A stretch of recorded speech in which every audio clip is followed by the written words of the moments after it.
We got this talk titled, All Creationists on Deck. We have more information than we've ever had against the Big Bang and evolution. We've never had, the origin of the cell, what we know about the cell, what we know about life. There's so much stuff that just contradicts evolution.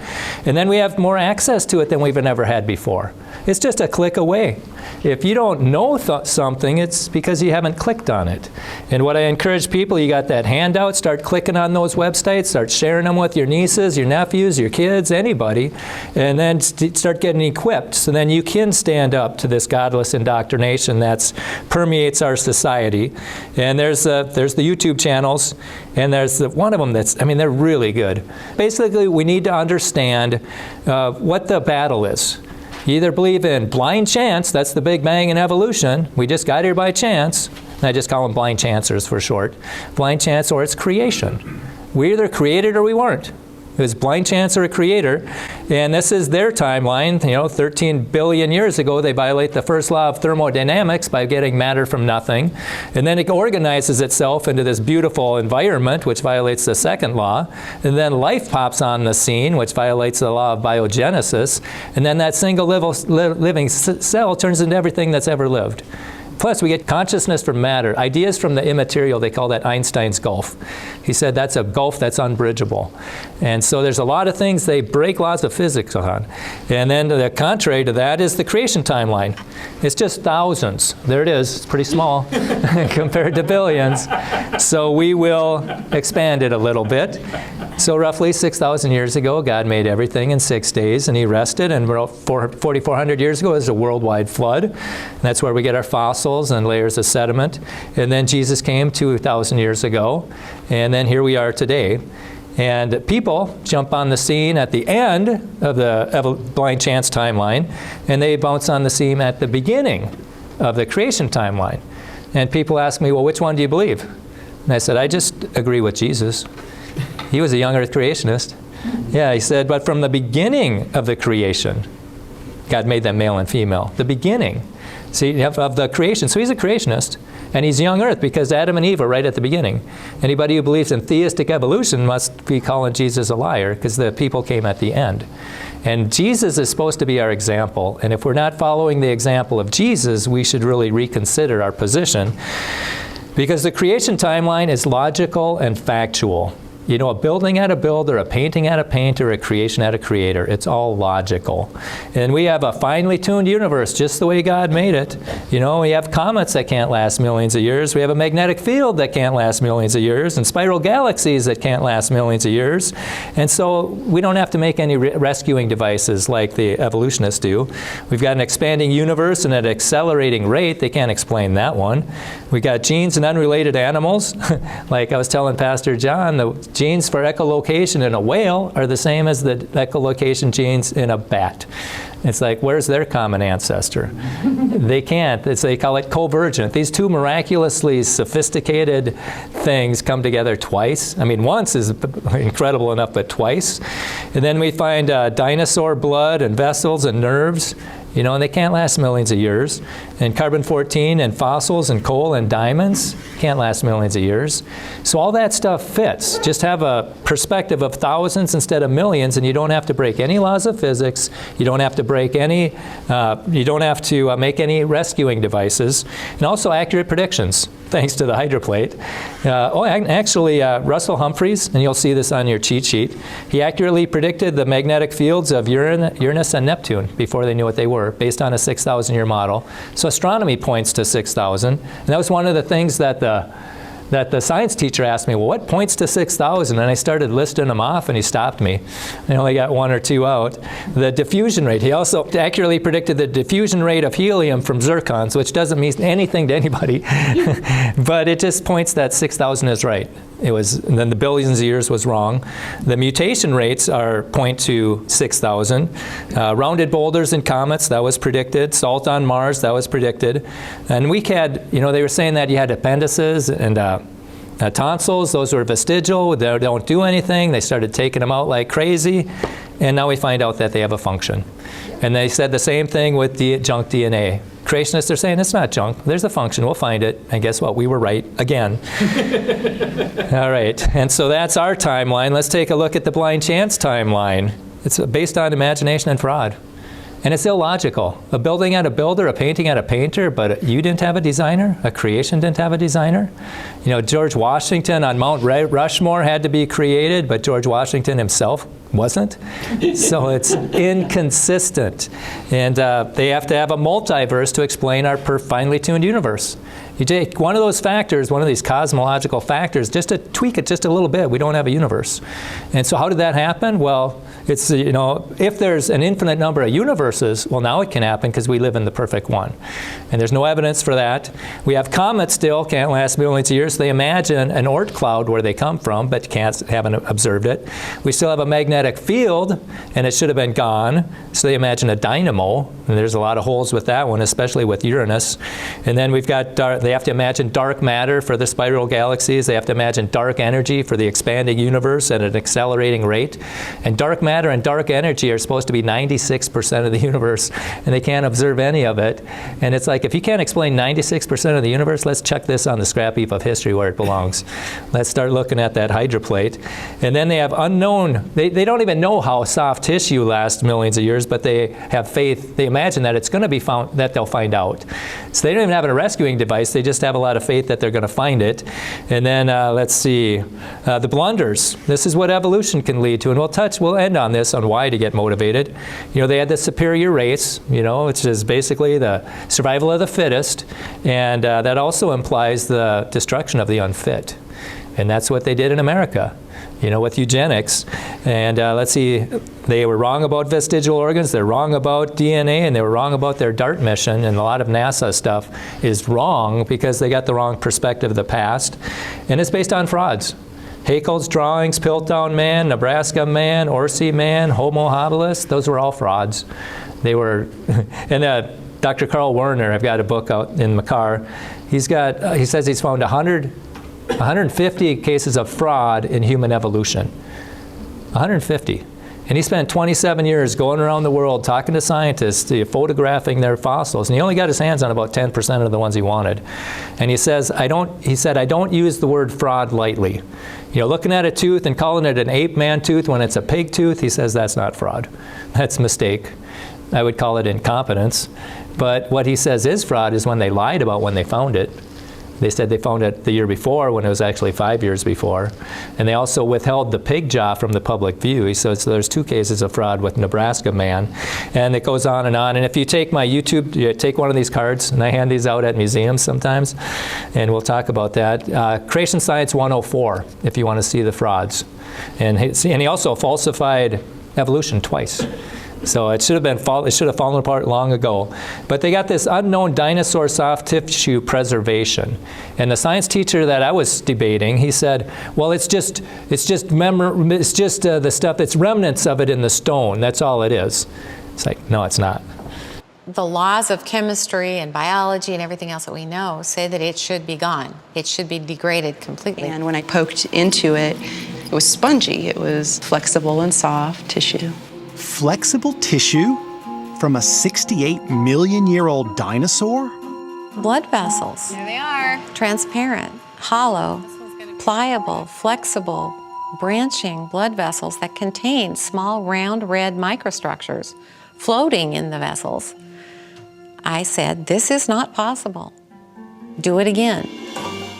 We got another piece of bone. We put it in the solution. We waited 2 or 3 or 4 weeks. Looked again, more blood vessels. We must have repeated that with probably 17 or 18 different fragments of bone. It's not possible. It's not possible. It's stretchy like that, can't last millions of years. They did a secular test on collagen. Collagen can only last 700,000 or 900,000 years, and yet you still find it in dinosaur bones. And so they keep on, it can't happen. But that's not in the textbooks. I went through the textbooks. It's not, that's the find of the century. And even PhDs don't know about it. And so I go to colleges, this is at our community college, and I want to know who believes in blind chance and who believes in creation. And that opens up a lot of discussion.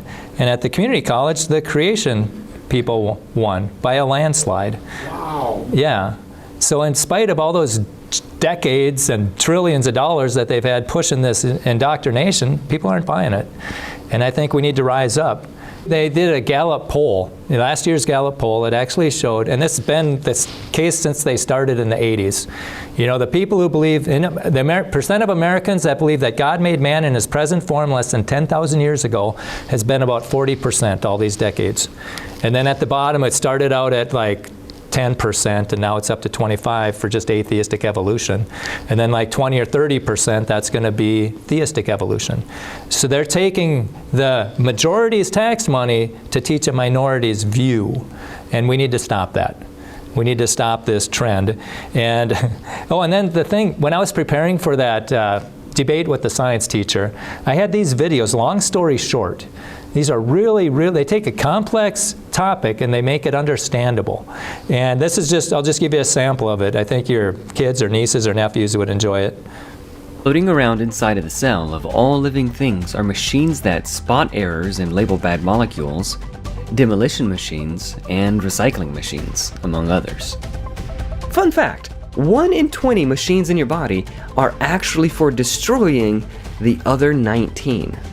That's comforting. This machine can recognize when a ribosome is stuck, so it sticks a label on the half-finished protein called a degron. Then the unfinished protein needs to be chopped up for parts. Luckily, your body has little molecular chainsaws that love to chop up proteins. But hang on a second. Isn't it a bit dangerous to have protein chainsaws floating around inside of you? What if they chop up some useful thing? Wouldn't you know it, they're programmed to only chop up things labeled with a degron. Proteins that destroy other proteins are essential for life. Don't worry, you're safe. And it just goes on and on and on. There's this thing called Eigenmann's paradox, where he realized, he saw how the DNA falls apart so fast. So he theorized that there has to be a DNA repair system there. And then he said, and then he found it. I think he got the Nobel Prize for that. But it's a paradox, because to get long strands of DNA, you need a repair system. And the repair system itself is a long strand of DNA. So how did you get that? There's so many chicken and egg things.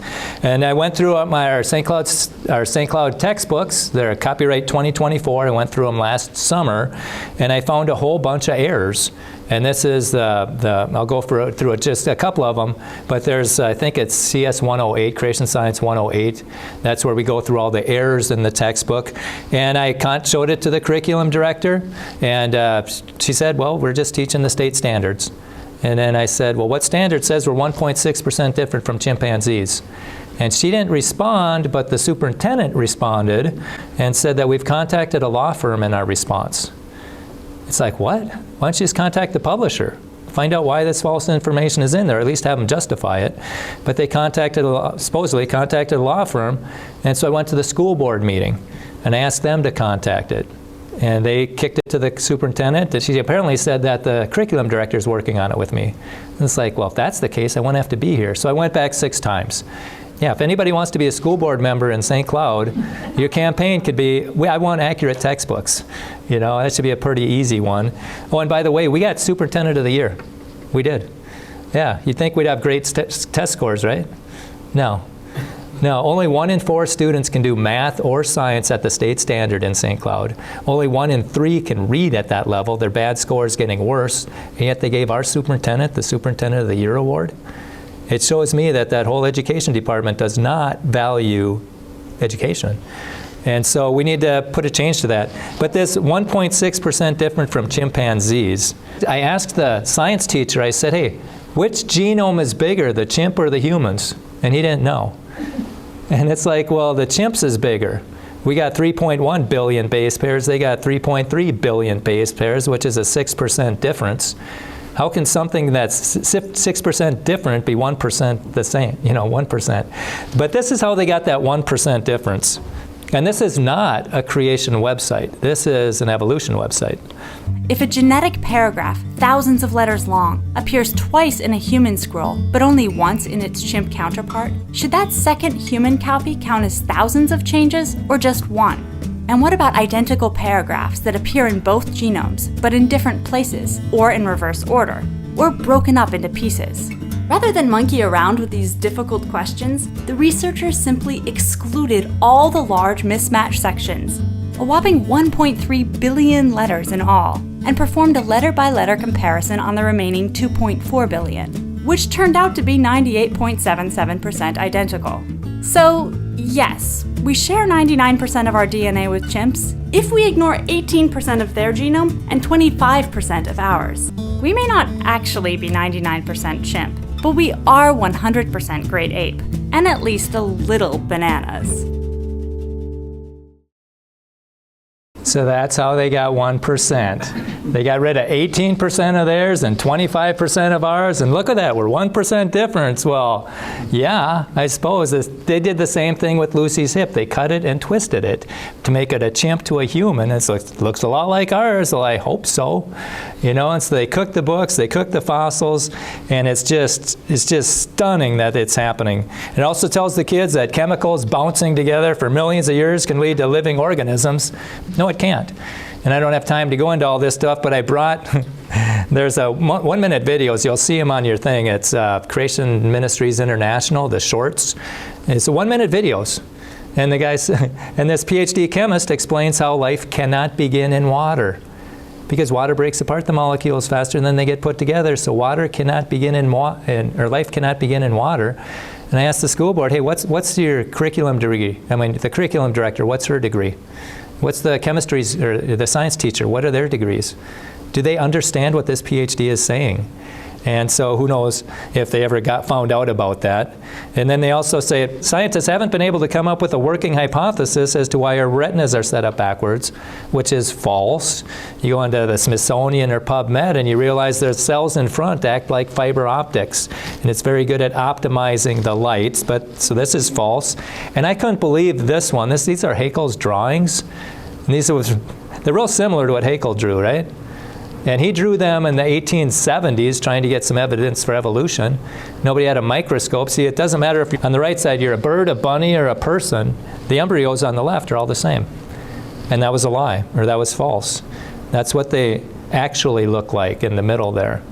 They don't look anything like that, what he drew. They don't look anything like each other. And yet those are still in our textbooks today. And I had this at the fair, and somebody said, well, they should update their textbooks. It's like, they're this brand new textbooks. They're still there. And this is The New Scientist, How Fudged Embryo Illustrations led to drawn out lies. It's embarrassing but true. Yeah, I think it sure is embarrassing to have something that's false for 100 years still in there. Some of the most influential drawings in the history of biology are wrong. Exaggerated to fit a theories, just like they manipulate the data to get 1%. Embryonic fraud lives on. This is 1997, and it's still in the textbooks. And it still appear in reference books almost 30 years ago, and in textbooks today.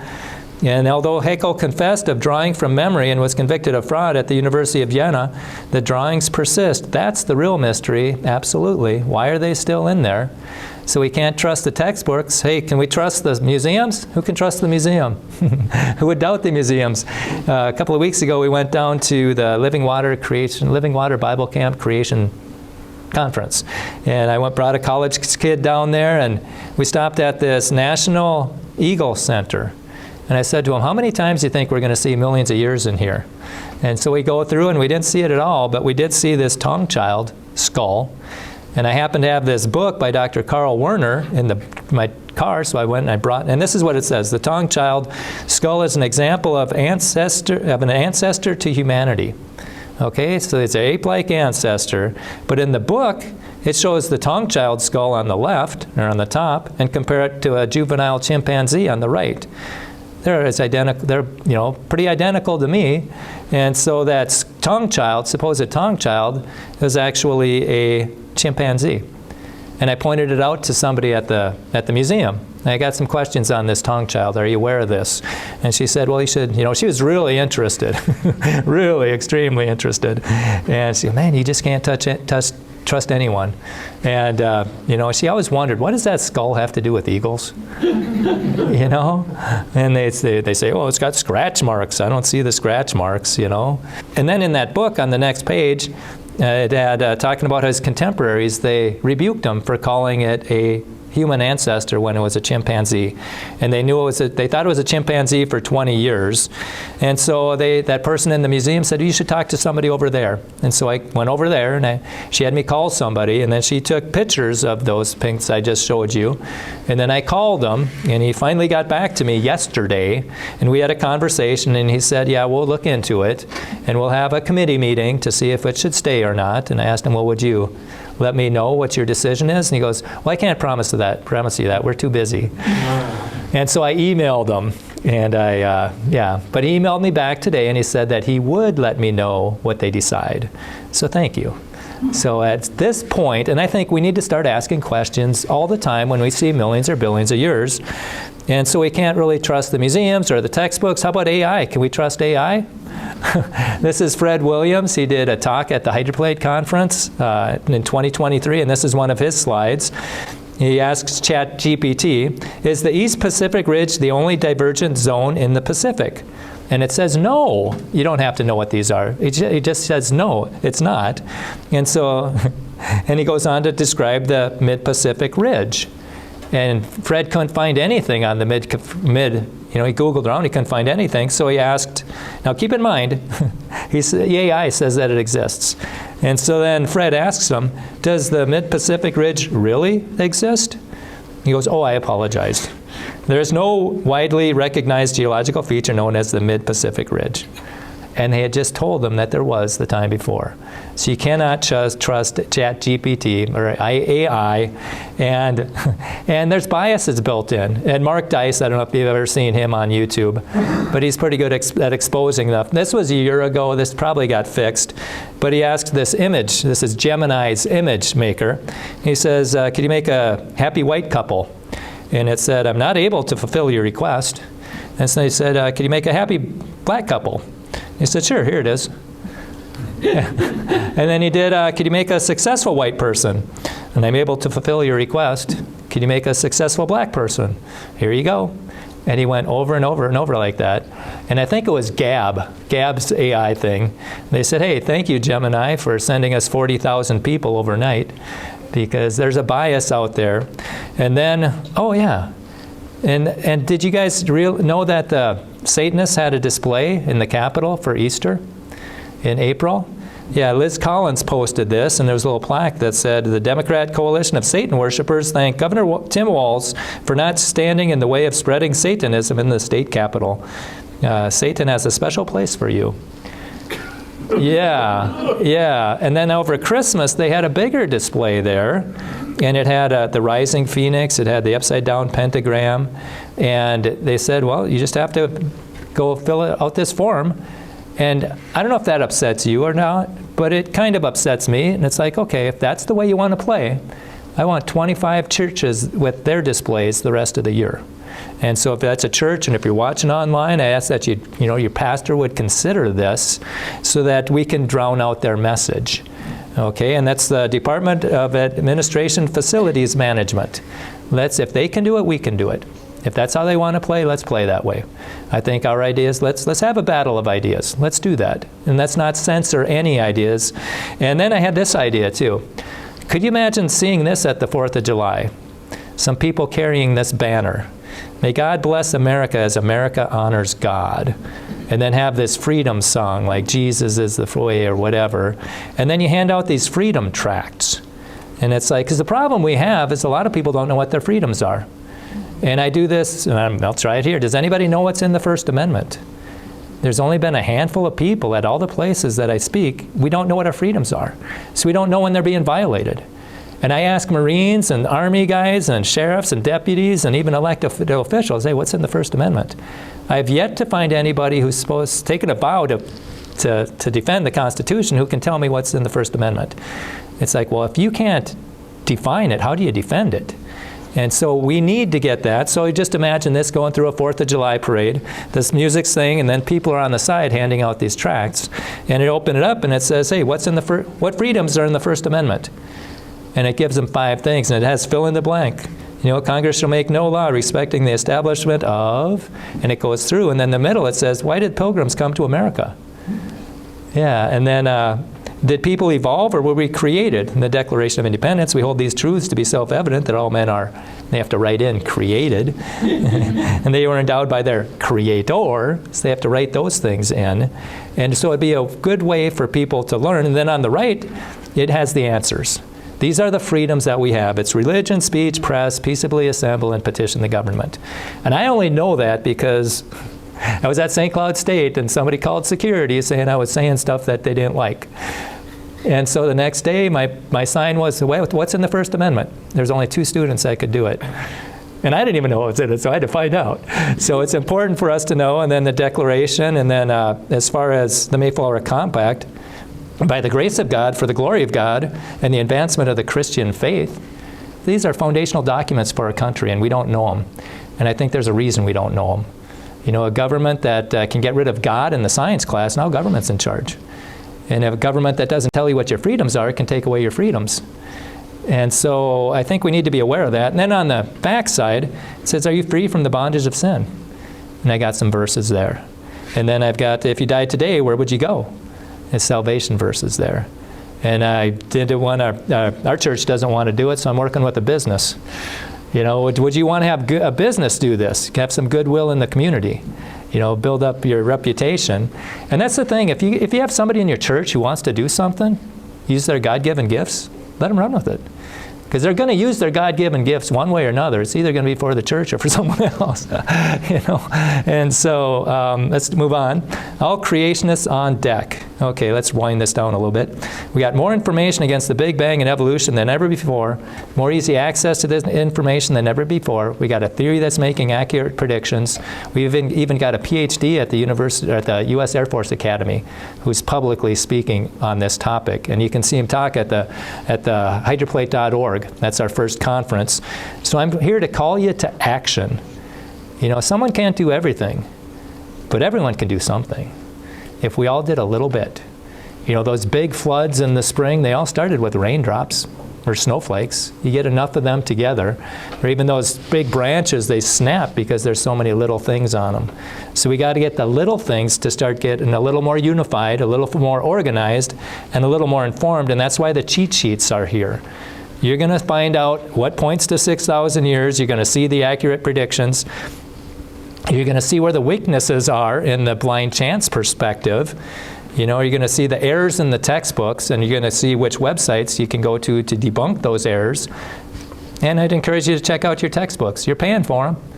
You might as well see what's in them, and then start holding their feet to the fire if it's false information, or at least have them lay their hands down, lay their cards down. Because when I went to the St. Cloud School District, I figured we all wanted accurate textbooks. And I walk away realizing they did nothing to get accurate textbooks. And so they laid their cards down. So if somebody wants their spot, they can point that out. And I think that we could do this all around the state, all around the country. And then you also know about the rescuing devices. Those are all the things they have to imagine to be true to prop up that theory. And then you have the wrong predictions, and then the frauds. And then these websites, man, there's so many good websites right now. And just minute videos, animated videos, you get up to speed. And then also, what we can do is we can vote with our money. Can you imagine if Christians only supported Christian organizations? Starbucks, they support abortion. I'm against abortion. I'm not going to give them a dime. You know, I don't know if Target, when they started letting men in the women's bathroom, I oppose that. I haven't been to Target. Well, there was one time I was on the road. I had to get a flash drive for my camera. I got it, and I felt so bad. I went and I took it back. It's like, I'm not giving you a dime. My brother was here from Virginia, or my son was here from Virginia, and he forgot his underwear, you know, and so we went to Runnings, and it's like, well, that's $20 or whatever. And he said, let's go over to Target. They might have them cheaper, and I said, here's $20. We're not going in there. So I think if we just funded Christian things, and as far as gifts, down at the bottom, you know, you can sign up for Acts and Facts. That's free. And also magazines. The Creation magazine is really neat. And kids would love it. Nephews, nieces, easy to understand, a creation message. And then also gifts. Our kids are getting bombarded with a false ideology. And they tend to, now, Ken Ham wrote a book, Already Gone, where he said that statistically, two-thirds of our kids stop going to church when they leave home. from Christian, conservative churches. And he thought, surveyed them, why is that? The main reason was basically they doubted the Bible was true. So they asked, well, when did you start to doubt? And it was junior high and high school mainly. And that's when they're getting the Big Bang and evolution taught as dogma.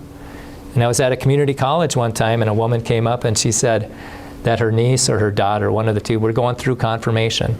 And she asked the priest about dinosaurs. And I thought, oh, that's really interesting. What did he say? And she said, I don't know, but it didn't make her happy. It was pretty much just believe it because I said so. And so we'll just call it her daughter concluded that either Adam and Eve are false or dinosaurs are false. And how can dinosaurs be false when you find them all over the, fossils everywhere? And so I looked at her and I said, your daughter's real close to kicking the Bible out of her life for the rest of her life. I said, dinosaurs are true and Adam and Eve are true. The thing that's false is millions of years. Get rid of that imagination and then it'll fit. I'm going to be asking this at the homeschool convention. We set up tomorrow, we got Friday and Saturday. Day one is, when did dinosaurs live? Because I did that at a Christian event in St. Cloud, and it was millions of years, 80 to 50. And then the next day is going to be, how old is the earth? Millions or thousands. And so we're going to talk about those things and why we believe those things. And as far as dinosaurs, Ken Ham talks about, well, how do you fit dinosaurs into the Bible? And Ken says, you don't. You use the Bible to explain dinosaurs. They were made on day 6 with the other land animals. 2 of every kind got on the ark. They were young, so they could still get in. And then the flood came and killed all the other ones outside the ark, and a lot of them turned into fossils. And then the dinosaurs got off the ark. People called them dragons and killed them and carved them in castles and caves and temples. Anatomically correct dinosaurs. And it bothered Carl Sagan so much. How can these people in different parts of the world, separated by time and distance, carve the same animal? And he wrote a book called Dragons of Eden. You can still get it on Amazon. And he proposed that our memories are passed on in our DNA. And that's been debunked. So there's a lot of evidence that man walked with dinosaurs. I even interviewed Dr. Carl Baugh on my podcast playlist. He found a human footprint 19 inches away from a dinosaur footprint. And he was an old earther. He couldn't sleep for 4 nights. And so I interviewed him. How rare is that? And he's got a museum down there at Glen Rose, Texas called Creation Evidence Museum. And that's really how I started.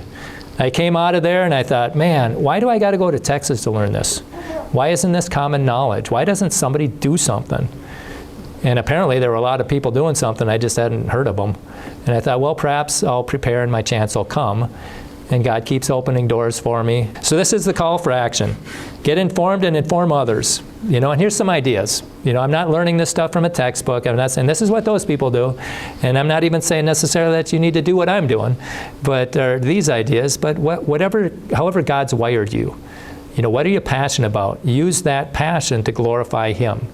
And for me, I look at the world, there's a battle between God's truth and Satan's lies. That's why we're in this mess. And I think ground zero is creation versus evolution. And the battlefield is the classroom. And so we need to get people all the information so they can make informed decisions.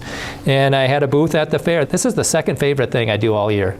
I have a booth at the fair. And this, you notice there, the question is, what came first, the chicken or the egg? We just get on that. I want to know, what do you believe? Blind chance or creator? And so then we started a local creation club. And right now we're meeting at the public library once a month. And you get to see some of these talks on my Creation Science 101 playlist. And so we did that. And then, this is today, took this picture, coming through Banning State Park. And I asked my wife, we're going to these placards, I asked my wife, how many times do you think we're going to see, millions or billions of years? And here it was. It formed over 2 million years ago.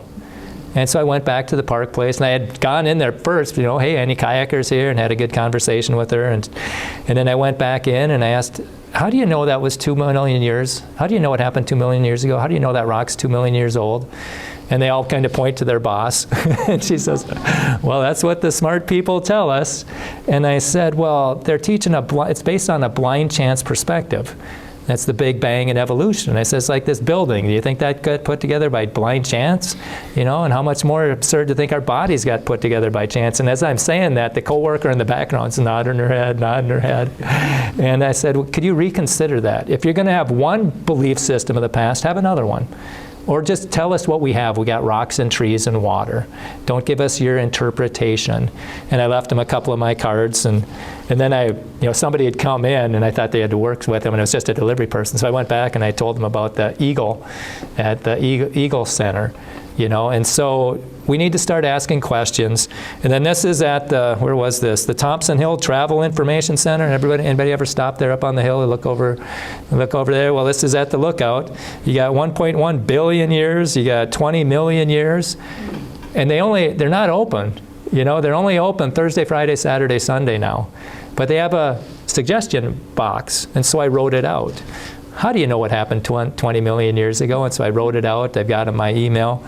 And so, so that's what we can do. We can just start asking questions. How do you know that?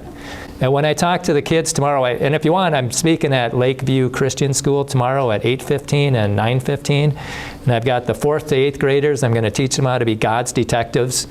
Where did that come from? And they can find out who's on God's team and who's not. Hey, where did people come from? If they point you to Adam and Eve, they believe what God said. And if they don't believe what God said. And ask questions. And how do you know that? And then after that, I'll be talking to the 9th through 12th graders. And I'll show them some errors in the textbooks and the Hydroplate. And so I go to St. Cloud State. We have free speech zones, and I use them. I wish there was an indoor one, but that's what I do. And I ask them, where's your faith? A, nothing exploded, or B, God created. That's what it is. Where's your faith? And then I started that Creation Science Club, and what's this question? Should false information be taught from textbooks? See what they said. And then at Northwestern, we had a club going down there. Emily did great. She handed it off to the next president, and then COVID hit, so we're starting all over again. Okay, and I go to school board meetings. Oh, and you can see these comments on my YouTube channel. See how they respond. And I even wished them a Merry Christmas, And I even and Jesus also said, if you cause one of these little ones to stumble, it'd be better if your millstone were hung around your neck and you'd be cast into the depths of the sea. And so hopefully people think about that, because I care about them. I was at St. Cloud State, and a psych major came up, and he said, what are you doing here? I get that occasionally. And I said, sometimes they'll say, I just want to give you the opportunity to think.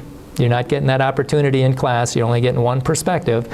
But for the psych major, I said, if you saw a blind person walking towards a cliff, would you warn them? And he said, yeah, absolutely. And I said, well, that's what I see. I see people who are blinded, and they're going towards a cliff, and if they go off without Jesus, they're going to spend an eternity in hell. And God doesn't want that, and I don't want that. But they can choose to do that. But they have to consciously walk by me.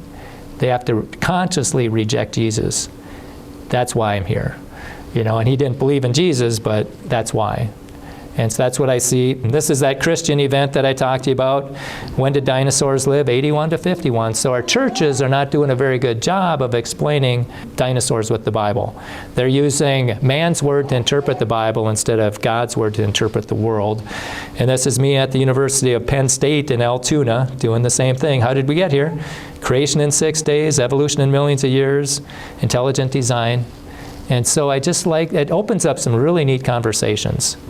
And basically, they need to think about these things.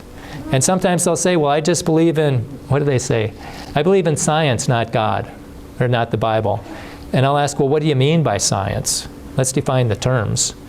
And basically, the scientific method is what we usually get down to. It's observable, testable, repeatable, and falsifiable. And it's observation and testing. Well, the Big Bang and evolution is none of that. And they go, sure it is. I say, no, show me an experiment. And they can't. So they have just as much faith. I would argue they have more faith than I do. What they believe, nothing exploding, turning into everything, hydrogen and helium turning into people, that takes a lot of imagination and faith. And you can see some of these talks. Since we have a creation organization, a club recognized on campus, we can use their facilities. And we do. This is one of the talks. Oh yeah, there's a whole, yeah, I encourage you to watch this on the college playlist. This is the hydroplate theory I did it on. And they were stealing our posters, and they did it on camera, and they know who did it, but they won't tell us if it was a student, faculty, or staff, and they won't make them pay for it.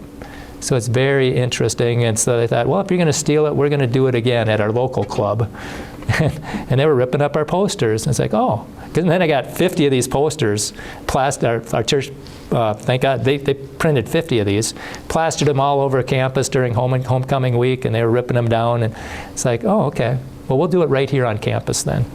And so we went right into St. Cloud State, and we showed them how the biblical perspective, the hydroplate theory, answers all these mysteries. You know, scientists can't answer, you know, the origin of Grand Canyon, nerves in dinosaur bones, fusing past iron, cubonite and comets, all these things that they're mystified by. But the hydroplate theory will explain it. So I encourage you to bring your friends on Sunday, because I'm going to go through a theory that you're really going to enjoy. And somebody, I don't have it here, but somebody commented underneath it, and he says, you know, this is the most excited I've got in a long time. And so it's fun. Oh, and this is my favorite thing to do in December, is go to St. Cloud State and wish people Merry Christmas.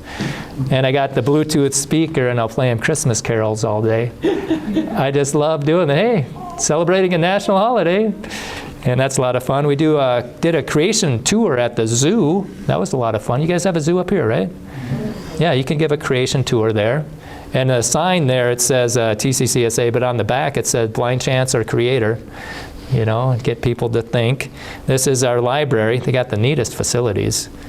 A few years ago, I asked if I could have a Creation Club meeting there, and the clerk said no. And then later on, I was just looking for spaces, and it's like, the Baha'i Faith gets a room? Well, then I better get a room. So I didn't even ask. I just plugged it in, and they gave it to me. So we've been meeting once a month for about a year and a half, and those talks are on YouTube. You could just plug and play if you want. Have a club and just play them. You know, the third, I think, yeah, the Age of the Earth one, I talk about Bible versions, so you might want to watch that one first. Anyhow, and I get invited to barbecues. I just go wherever God opens the doors. I've done VBSs, which is a lot of fun. I'm going to do, this is God's Detectives. We'll be doing that a little bit tomorrow. And somebody had commented to the pastor, it's like, man, that was the best VBS we've had. So we try and get them equipped. And mainly we get to this question, hey, where will you be in 100 years? And they'll say, I'll be in the grave. And I said, what about your spirit? Where's that going to be? Heaven or hell? What have you done with Jesus? And so we start talking about that. And then Jesus died for you, so it's a lot of, I just want people to think about Jesus. That's what I want. I want to proclaim him loudly, boldly, and I think that that message needs to be proclaimed. And I think we can win this thing. We really can. We got all the information we need. We got more access to this information than ever before. We got more evidence against evolution and the Big Bang than ever before. But there's a lot of false information out there. So we have to give people all the information so they can think. And I think when we get people thinking, they're going to think a creation had a creator. And then the government, and then the blind chancers will lose their power. It's like the emperor has no clothes. You know, you guys know that story, right? You know, they were pretending the clothes were beautiful. Nobody wanted to, because they didn't want to be thought of as ignorant. Then finally a boy says the emperor has no clothes, and they all realize they've been deceived. So we need more people just doing whatever we can. You know, whatever God leads you to do. But if you don't do something this month if there's no change this month, then last month nothing's going to change. So I encourage you to just make a little change this month, and get more informed and try and inform others. All right, that's going to wind it up. Thank you so much. I appreciate that.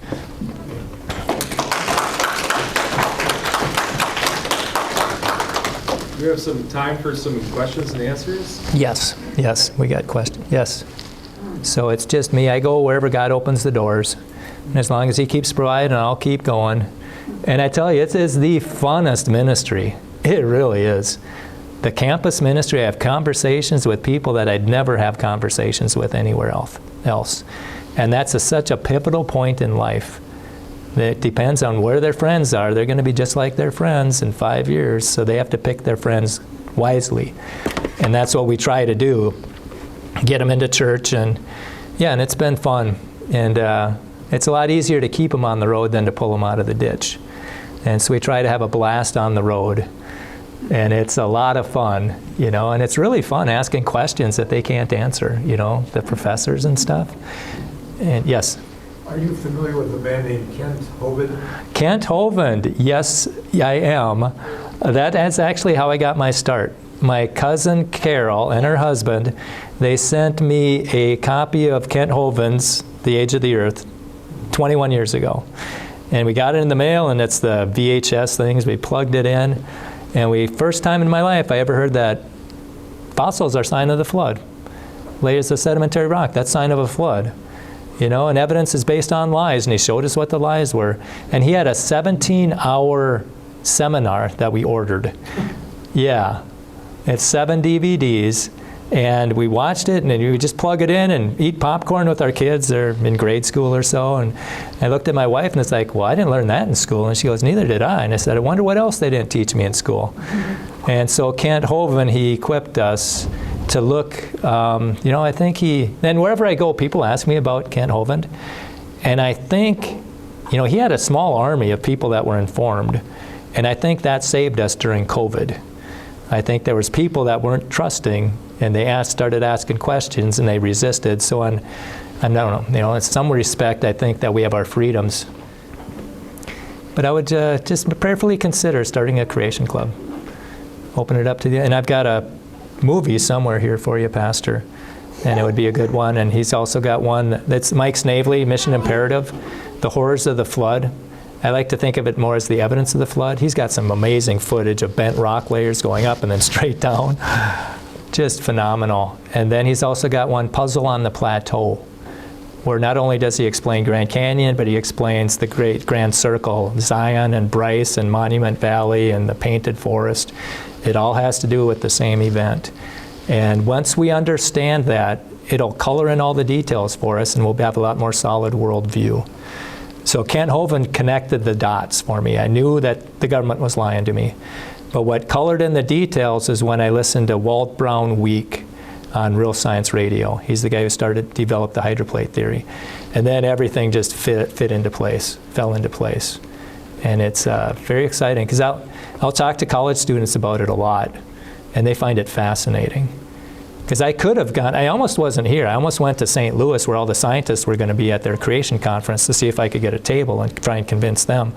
And I think it was Fred who emailed me and said, don't waste your time, their mind's made up, go to the homeschoolers. Let's not care about what people think. Let's not care about, anything. Let's just proclaim Jesus loudly and proudly. And because there's lives in the battle and lives in the balance. And our young generation, they're getting lied to like crazy. Some of them don't even know if they're human or not. They think they're cats, Yeah, and that's not just in California. No. That was I spoke in Hastings, Nebraska, they had one, and Holdingford, Minnesota has one. And I wish the superintendent would say, okay, you're a cat, get out. We don't teach cats. You go catch a mouse. You want to play this game? We'll play it. But just keep in mind, somebody sent me a video, and look what's happened. What if you guys sent somebody a video to see what would happen? I shudder to think where I'd be, where my kids would be. And so just something little. They had no idea. They thought maybe he's going to get mad, but I was just so thankful, and I keep thanking him. Thank you for sending that to me. And that's maybe something that we can do, just to get this truth into somebody else's mind. And now you don't even have to send it. You can just send them a link. Hey, what do you think of this video? And who knows what God will do with it. If you've ever seen that St. John in Exile, Dean Jones, he does a one-man play. You can see it on YouTube, a one-man play. It's just phenomenal. But as he's acting out John recollecting his experience with Jesus, and he acts out different characters, and his portrayal of the crucifixion and the resurrection is just stunning. But there's somewhere in there where they talked about, the feeding of the 5,000, and he goes, he realized that little is much in the hands of Jesus. So let's just give him the little we have and see what he does with it.